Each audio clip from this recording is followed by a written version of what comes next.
Oh, sorry, that was the question, wasn't it? I was like, I'm Daniella and I'm an artist adventurer. I'd recommend it if you can. Like, I went up a few mountains in North Wales, but they're like being on top of the moon, some of them in the right conditions. So I work from my home, which is in between Walsall and Wolverhampton, and then I work all over the West Midlands in my arts in health work. So I've chosen this piece by David Rayson called Griffith's Drive. So I've chosen this piece because it's like a scene which is really familiar to me. It's on the housing estate next door to where I live and where I grew up.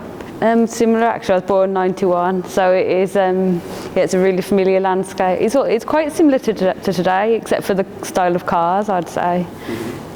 Yeah, and there's also a new bus stop which is there now.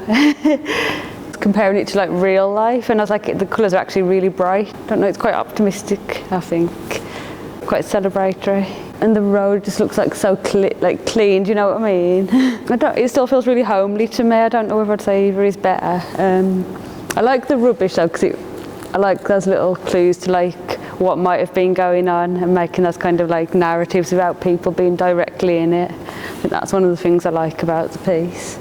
Passed by, or they've just had a big storm, or yeah. Still pretty much most days I get the bus pass there as well. I don't know if it's really precise, isn't it? So it feels like it would have been from a photograph, I'd say. His work's so similar to like George Shaw, I think that was why I was drawn to it, because I like his work. I suppose it is the type of houses, isn't it? And like, actually on my walks, I love walking through like housing estates that feel familiar to home, and like walking on the edge of them. So I suppose that's like one of the reasons that I like this painting. I don't know. I think I might have lost it a little bit. Some people say I've got a strong black country accent, and some people say I haven't got much of one, so I'm not sure. I don't know if I can. But people from the black country don't like to be told they've got a Birmingham accent. That's the one thing. It's like, it's my identity, my accent. Yeah, I love the black country accent there. Saying, I don't know if you've heard it, around the reeking, is that derived from this area because of the reeking? Yeah. Yeah, exactly. And that only clicked the other day. I was like, oh, the reeking, yeah. And then when my granddad used to say, get out the off road, that's like proper old black country. I think it's like get out the horse's road or something. Oss's horse. I've always come here, yeah, since I was little. So I'd come here loads, like when I was studying, to like do drawings and paintings, and then I actually had a studio at Maker's Dozen for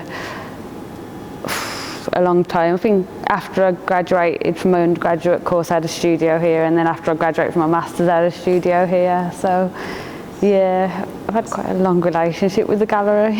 I think there's a lot going on. Recently I've been struggling to find a studio, but I don't know if that's because I've searched wide enough, and they're a little bit expensive.